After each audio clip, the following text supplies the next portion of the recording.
Olá, irmãos, tudo bem com vocês? Passando aqui para trazer uma mensagem da parte de Deus. E eu gostaria de falar hoje sobre as duas testemunhas. Nós já temos falado sobre alguns assuntos relacionados, às duas testemunhas, mas hoje nós gostaríamos de falar especificamente sobre as duas testemunhas. Eu anotei, fiz algumas anotações aqui que eu estou estudando, esse assunto, e eu gostaria de dividir com vocês. Na visão, e existem alguns entendimentos sobre as duas testemunhas, que estão lá em Apocalipse 11, e nós vamos fazer leitura deste texto e de outros textos da Palavra de Deus. Se der, eu vou falar em dois vídeos para não ficar muito longo. Então, rapidamente passando aqui para vocês, que existem alguns entendimentos sobre essas duas testemunhas. Algumas pessoas, como na visão do pré-tribulacionista, acreditam que as duas testemunhas são duas pessoas literais, E eles acreditam que Deus vai enviar, eu anotei aqui, Moisés, e Elias.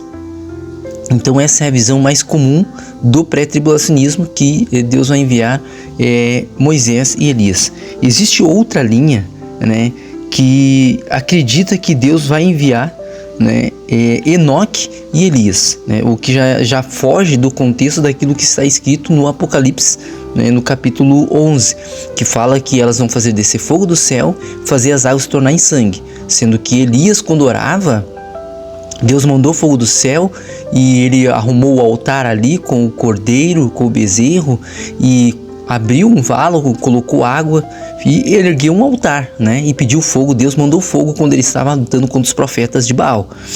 Então, o Elias, Moisés, na verdade, ele tinha o poder de Deus sobre a vida dele e Deus tornava as águas em sangue. Então nós vemos aqui em Apocalipse 11, que nós vamos ler, como eu já disse, que realmente faz referência a essas duas testemunhas, mas só que não são dois homens literais, como muitos dizem que é. E a terceira interpretação é que as duas testemunhas seriam Paulo e João. Bom, isso seria algo com certeza fora da realidade bíblica e espiritual, o que não condiz com aquilo que a palavra de Deus está dizendo. Eu gostaria de ler com vocês Apocalipse no capítulo 11, e no versículo de número 4 a seguir. Diz assim, Apocalipse capítulo 11 e versículo de número 3. E darei poder às minhas duas testemunhas e profetizarão por 1260 dias, ou seja, 42 meses, vestidas de saco. Essas são as duas oliveiras e os dois castiçais que estão diante do Deus da terra. E se alguém lhes quiser fazer mal, fogo sairá da sua boca e devorará os seus inimigos. E se alguém lhes quiser fazer mal, importa que assim seja morto. E esses têm poder para fechar o céu. Veja bem, para fechar o céu. Lembra que quando Elias orava, pedindo para que Deus cessasse a chuva, não chovia. Deus fechava, segundo a palavra de Elias, Deus cerrava o céu. E Elias, tornando a orar, lá em Tiago, no capítulo 5, no versos 7 e 8, fala sobre isso. A Bíblia diz que Deus abria novamente o céu e voltava a chover. Elias dizia para o seu moço, olha, sobe lá e vê se tem alguma nuvem. E o moço dizia, olha, senhor, tem uma pequena nuvem. Ele foi umas quantas vezes, e na última vez ele foi e disse, olha, tem uma pequena nuvem do tamanho de uma palma ou de um punho de um homem, E Deus mandou chuva.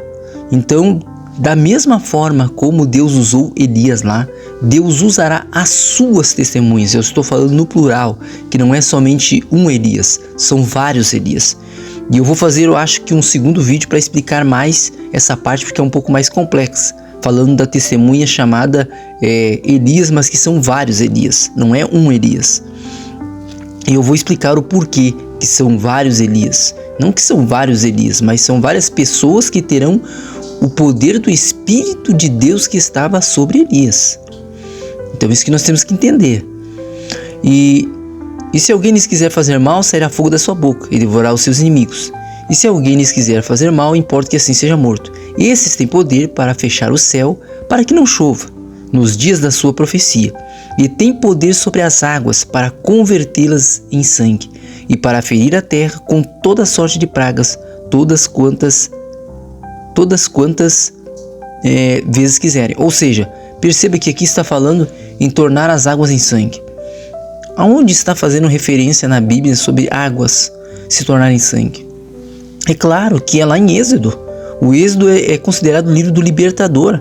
Moisés, o tirado das águas, foi o homem que Deus escolheu no capítulo 3 de Êxodo, no capítulo 14, quando Deus se manifesta numa sarça ardente de fogo e comissiona Elias e seu irmão Arão para que fosse boca de Deus, as vozes de Deus dentro do Egito, para que o faraó deixasse ir o povo, para que adorassem ali Deus no deserto.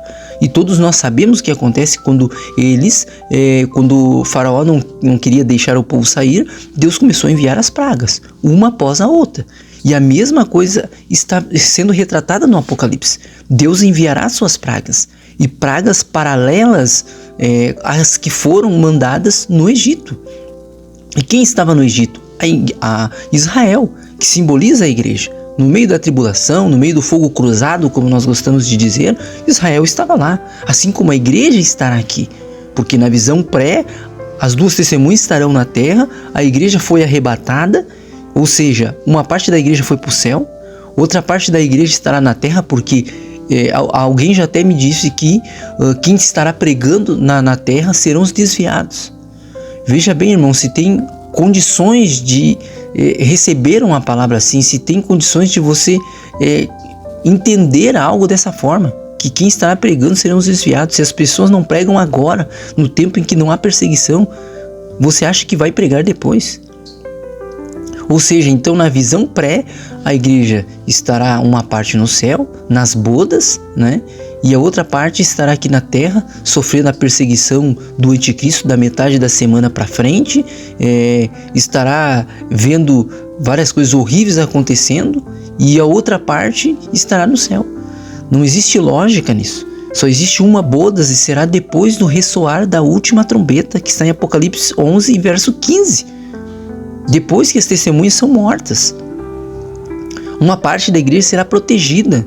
Está no capítulo 12 de Apocalipse. Então, falando das duas testemunhas aqui, nós temos que entender que não é apenas dois homens, mas sim serão dois povos. As duas oliveiras simbolizam dois povos, Israel e gentios. Veja bem que quando nós lemos em Apocalipse, em Números, melhor dizendo, no capítulo 11, e disse o Senhor a Moisés: ajunta-me 70 homens. Veja bem, irmão, 70 homens dos anciãos de Israel. Veja bem que aparece o número 70 aqui. Então esse número 70 está fazendo conexão com as últimas 70 semanas de Daniel. Veja como Deus, ele conecta as coisas. Ele deixa, vamos dizer assim, as migalhas para que nós venhamos entender. Então nós estamos fazendo conexão aqui com as últimas 70, com as 70 semanas de Daniel. 70 semanas e Deus escolhe 70 homens. Por que será? Olha mais à frente as conexões. Ajunte-me 70 homens dos anciãos de Israel, que sabem serem anciãos do povo, e seus oficiais, e os trarás perante a tenda da congregação, e ali estejam comigo. Então eu descerei, olha o que Deus disse, ali e falarei contigo, Moisés, e tirarei do espírito que está sobre ti. Olha só, irmãos, conecta comigo, entenda aqui. Deus vai tirar do espírito que estava sobre ele e colocar sobre esses 70 homens. E porei sobre eles, e contigo levarão a carga do povo, para que tu não as leves sozinho. Ou seja, poderia Deus tirar do espírito que estava sobre o Moisés e colocar sobre os 70 homens que estavam ali. E não poderia Deus derramar do seu espírito que estava sobre Moisés, sobre 144 mil selados? É claro que pode, irmãos. É claro que Deus pode fazer isso. E Deus fará isso. Então hoje eu creio e entendo, né, que essa seja a visão sobre as duas testemunhas, que são 144 mil selados de dois povos, não somente duas pessoas que estarão ali, né, mas serão várias pessoas dos judeus e várias pessoas de gentios, das duas casas de Israel, que a Bíblia fala. Então Deus é poderoso para tirar 70 para colocar do seu espírito que estava sobre Moisés sobre 70 e não pode fazer isso sobre as duas testemunhas de Apocalipse no capítulo 11, que são dois povos e duas nações? São dois povos, gentios e judeus? Claro que pode. Tanto é que quando o anticristo começar a matar as testemunhas de Deus, na metade de 3 anos e meio, será um vale de muitas pessoas mortas ali.